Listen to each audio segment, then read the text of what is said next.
was on my way to go digging this morning. I got a pretty neat place to dig. It's got a bunch of rock walls and rock piles, and got some pretty neat history behind it also.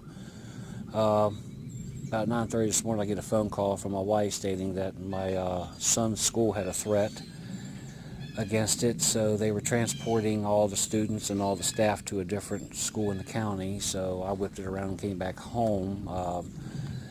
They're letting the kids go home, so my wife's bringing my son home. So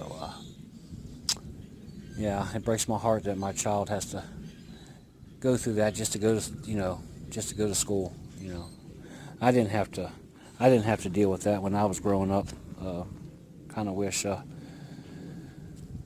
can go back in time to raise my kids that way, but I can't. So just got to deal with it the best we can. All right, guys, on to a different note. I want to show you a few things I got going on here at the house real quick, and this won't be a long video whatsoever. Another cat, pain in the butt. I do a little scrapping on the side. Got loads of wire there, more in the garage. Here is about 3 hours worth of stripping wire. So hopefully the rest of the day I can go ahead and get that full, take that in, cash it in, get some money on that. Also too, I noticed where the videos on electrolysis on YouTube were running rampant. So real quick, I just wanted to show you what I do, what I use. I do it very simple. I went to the store, hardware store, bought me just a 1 amp. That's all I use. 1 amp battery charger, manual. Make sure it's manual. This is the type that they use for motorcycles and rod and lawnmowers to charge the batteries. So I like these. It's a slow charge, so I don't have to cook my relics. It was $14.99, so I bought 2 of them so I can have 2 stations going on at once. This is very simple also. Took a extension cord, split it down the end right here, stripped the ends of the wires on both pieces right there, and then I twisted them together. That way the negative cable on your battery charger will get hooked up to that, just like that. And then on this end, strip the wire also, split it down enough to where you can put your relics in without touching each other and everything. Put 2 alligator clips on either end. With the battery charger, I've used up to 5 strands of wire at one time. 5 relics going on this battery charger. It never cuts off. Keeps on charging until I cut it off. So that's what I like. So I showed you that the piece there, the end here, negative, goes onto here like that. Alligator clips goes directly to your relic. And then your positive cord goes to the piece of metal that you use to draw the rust away. And I use rebar or flashing. Flashing works great. I cut it in strips and put it around a bucket. And especially when I just want to do one or 2 items, I'll stick it down in a 5-gallon bucket. But then I got big coolers. I'll show you here in just a little bit that I use. Also for the bigger items and stuff. All right, let me get you. I'm gonna get you cut off here, and then it takes a little while to the relic area over there, and I'll get you back out here in just a minute. Everyone, I'm back. Real quick, so I apologize for not having this to be a metal detecting video, but life happens. So we just all got to deal with it, and then I wanted to show you real quick. I've been wanting to show you this. So real quick, I got some relics soaking in this water right here. Everybody does it different. This is how I start my electrolysis process. I'll come in from a days of digging, and I'll put my relics in water, let it set.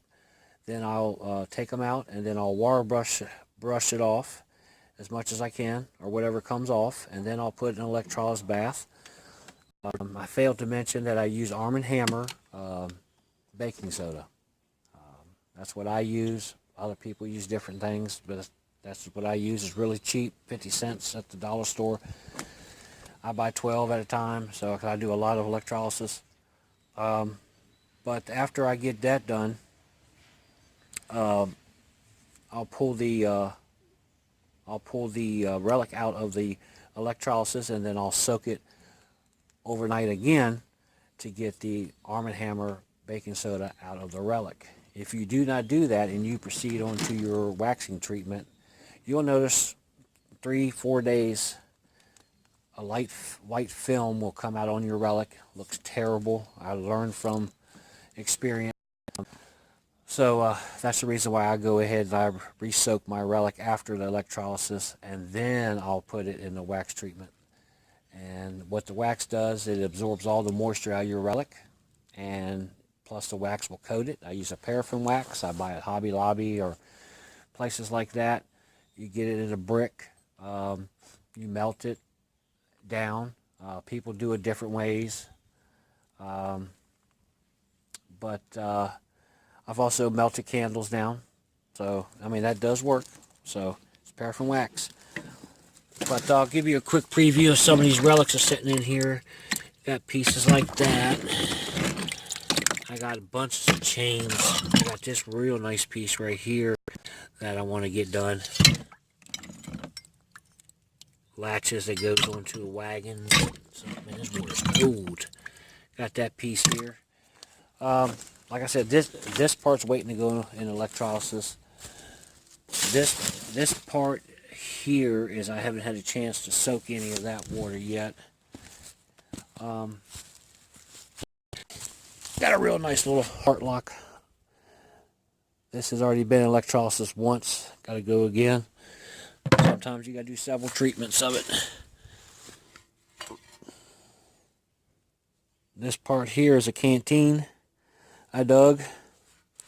Didn't get it on film, unfortunately, but that was the only piece that I found to it. There's a spout that comes out, flattened by a wagon. I found it right on the wagon road. This piece here is a part for a train car. That's been electrolyzed, but it's going to have to go again before the wax goes on it. I got an iron sitting there that I'm getting ready to work on. Yeah. So guys, just take care of your relics. I mean, after you get the electrolysis done, you do your right steps, you brush them and everything like that, and you do your wax treatments and stuff, and then your iron relics will last forever. I hang them on the walls and put them all through the house. Wife loves that. But yeah, God, I know so many diggers that I talk to. They look at me and say, "Phew, ain't no way in the world I'm gonna do that just for a piece of iron." But let me tell you something. A lot of your Civil War relics, like your cannonballs and your gun tools and stuff like that, are made of iron. And if you don't take care of it, it's going to just rust away, fall apart. So, all right, guys, I'm going to have to get off of here. Sun will be here in just a little bit, and I'll catch you on the next one, and it will be a metal detecting video, I promise you. All right, guys, I'll catch you on the next one.